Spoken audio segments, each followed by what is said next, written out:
Matthews joining us on the show today. Mark, let's look at perhaps how things have started to how things have changed since the last time we spoke a few weeks ago.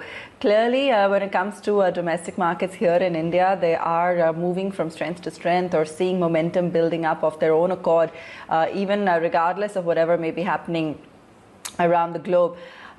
Do you continue to see that trend building up in terms of the kind of flows that we're seeing into Indian markets? Not necessarily, because I think that what's happening in the globe, the global situation is for more tightness, and particularly the comments from the Federal Reserve about tapering, which are starting to be reflected in Fed fund futures, which are building in more rate hikes in 2023. So not next year, but the year after.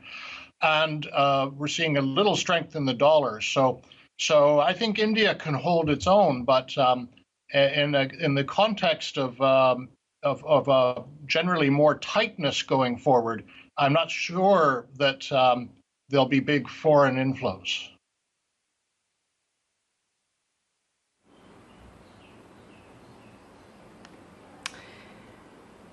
Okay, before I get into more specifics about what's happening here in India, when it comes to the global sentiment, and given that they do seem to be balancing out inflation fears versus any kind of tapering on stimulus, are we in for any kind of shocks at all? Because the overall commentary has been very accommodative, but are we running out of time? Do you see any shift coming in, let's say later this year?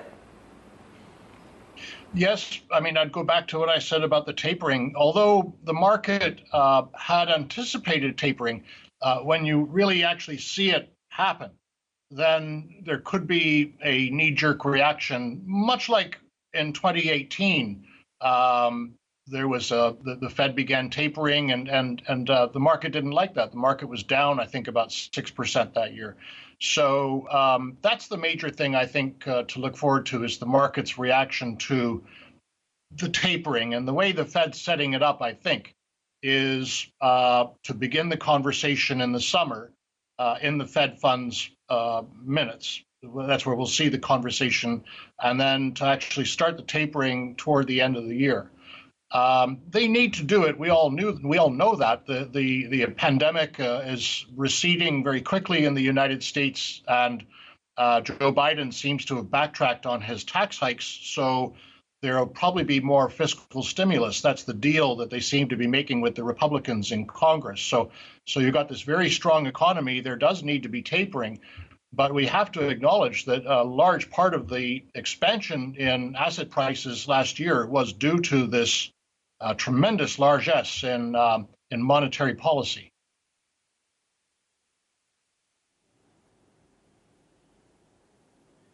Mark, when you say foreign inflows into India may just whittle a bit, what is the premise here? Valuation, medical news, interplay of dollar? Well, primarily external. So I don't really think that foreigners will invest in India as much for its own attributes. I know it sounds terrible to say that, but more just a general allocation into emerging markets. But the headwind could be dollar strength if this tapering conversation does begin to happen, because the ECB has made it explicit that they won't taper or even talk about tapering until next year sometime. So if we just look at the dollar index, major currency in that is the euro. It's over half of the dollar index actually on the other side of the coin. So yeah, I mean, it would purely be on the external front that I would say there may be less inflows into emerging markets, and not so much the India specific news, which I view generally as positive.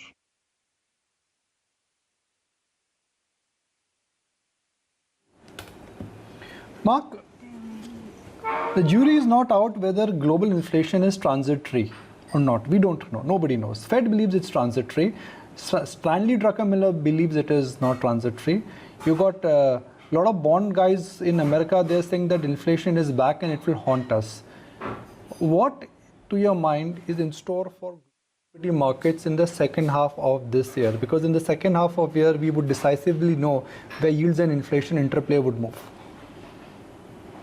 On inflation, let me just say we are in the camp that it is transitory. And of course, inflation is a very big subject. But if we just focus on American inflation, because that's what the Federal Reserve will react to, then on commodity prices, I don't think they will continue going up much more as a broad asset class.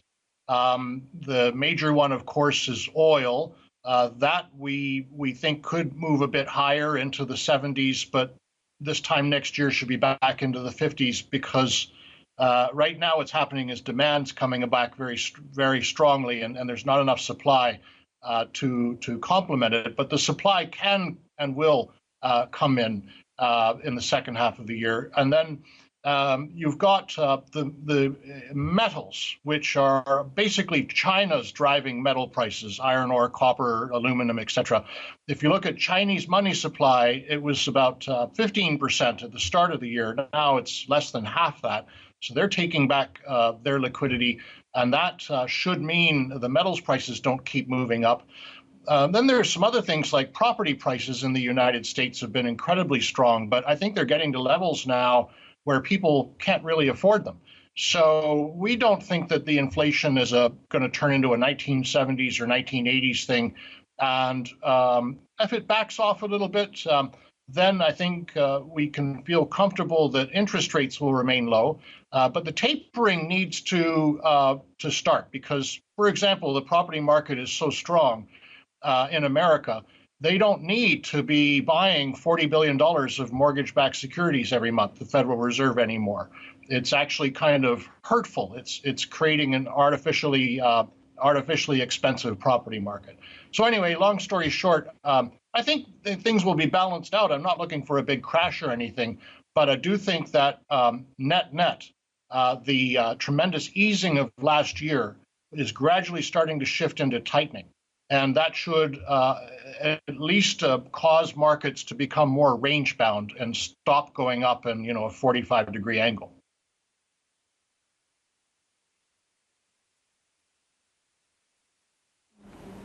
The most crowded trade in the world is Bitcoin or crypto, which has reversed. A highly leveraged trade has reversed. The most talked about stock, which is on everyone's lips, is Tesla. That also has reversed.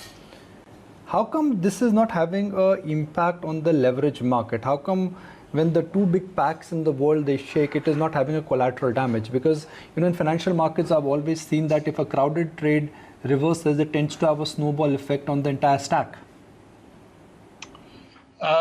I don't have a good answer because you're right. Often, a bubble can be pricked by a particular thing, and Tesla and Bitcoin. Clearly, you're right, the trend has changed, and one presumes there's a lot of leverage in both of those things, and the people who own the one probably own the other.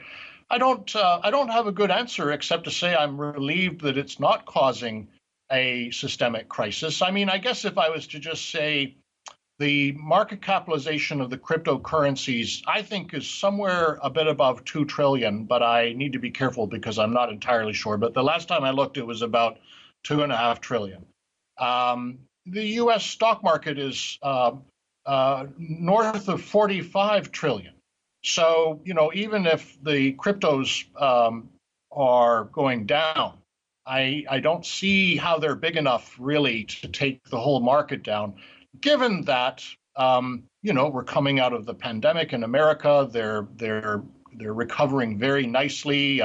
And maybe that's it. It's the sentiment in America of being able to put COVID in the rear view mirror must be such a wonderful feeling that you just feel good. You don't feel like, oh, since Bitcoin's going down, I'm going to sell all of my equities.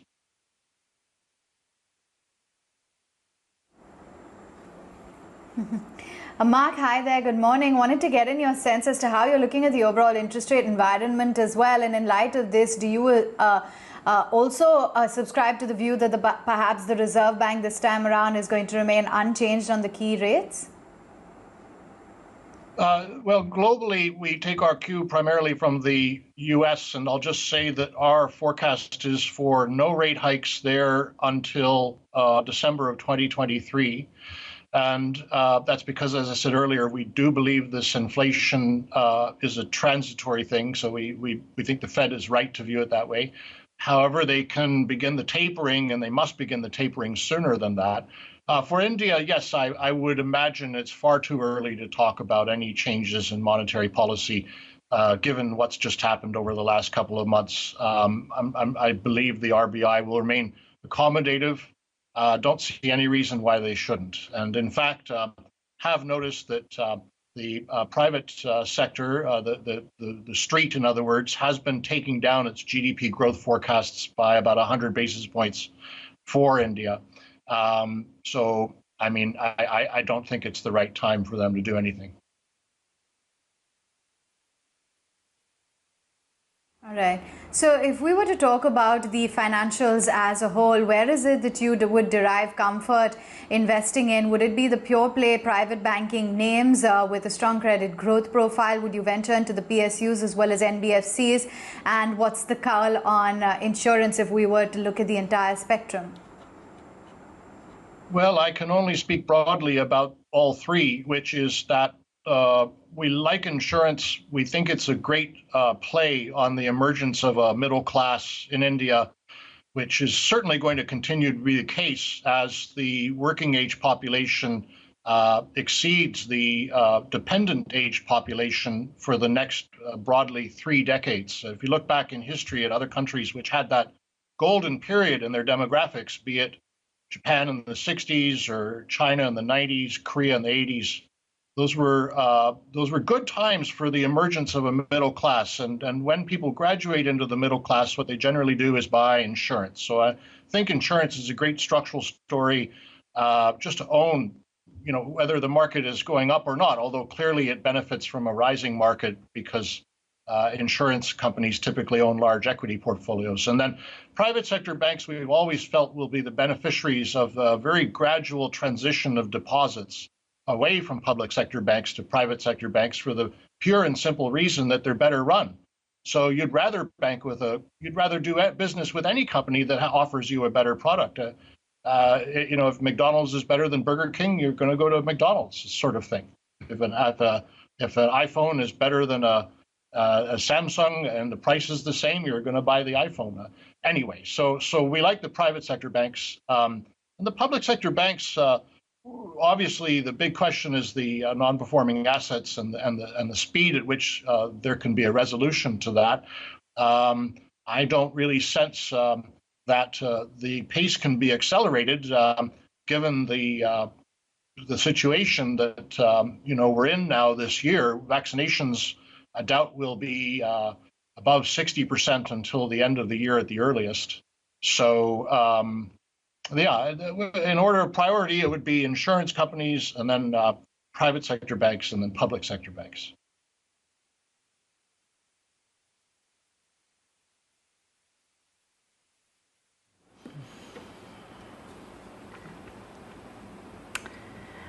All right. It does seem to be, an interesting time now going forward, given all the various factors that we're seeing at play. Mark, do you feel that also what we're seeing in terms of the concerns around the medical fund now reducing, that's also going to help sentiment and only build momentum going forward? Because I know you've sounded off concerns with regards to the tapering, but in terms of the actual recovery picking up on ground economically, do you feel that may balance out some of what we see economically going forward? Yeah, I hope so. I mean, I was very encouraged that the Supreme Court has basically given the go-ahead for a big acceleration in the vaccine program. And so vaccines don't need to be pre-approved in the country now. If they've been approved by, reputable bodies in other countries, they can be used in India. And so Sputnik, I think, is going to be a game changer.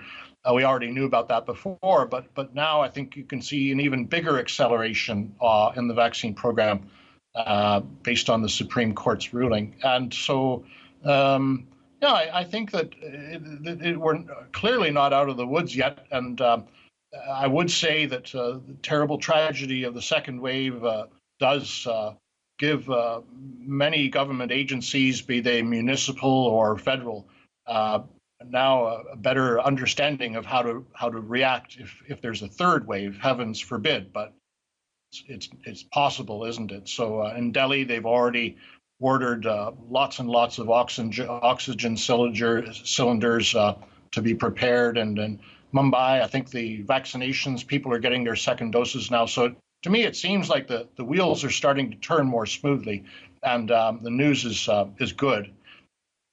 I'm hopeful. I don't know really what more to say about it.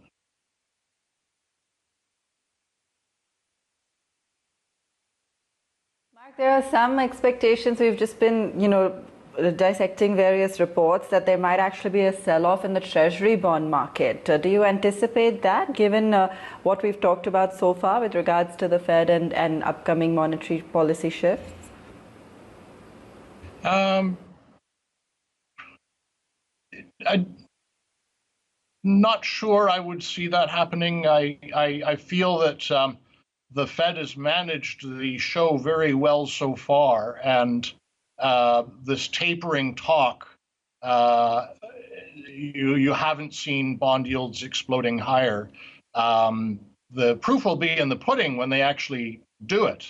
But as I said, I don't think they're going to do it until the end of the year. And then there could be some knee-jerk reaction, yes. But our own view is the 10-year Treasury the yield shouldn't really be much above 2% in the first half of next year. And 2% is still, as you well know, a very low rate by any measure, certainly by any historical measure. And to me, it wouldn't be a high enough yield to cause any major shift in asset allocation because it's not high enough. I mean, maybe if the Treasury was at 3.5% or 4%, that could be different, but we don't see it going there. And in the absence of it going there, what else are you going to do with your money? It doesn't make any money in cash. You might as well keep it in stocks. Okay. All right, Mark, let you go on that note. Appreciate your time. Many thanks for joining in.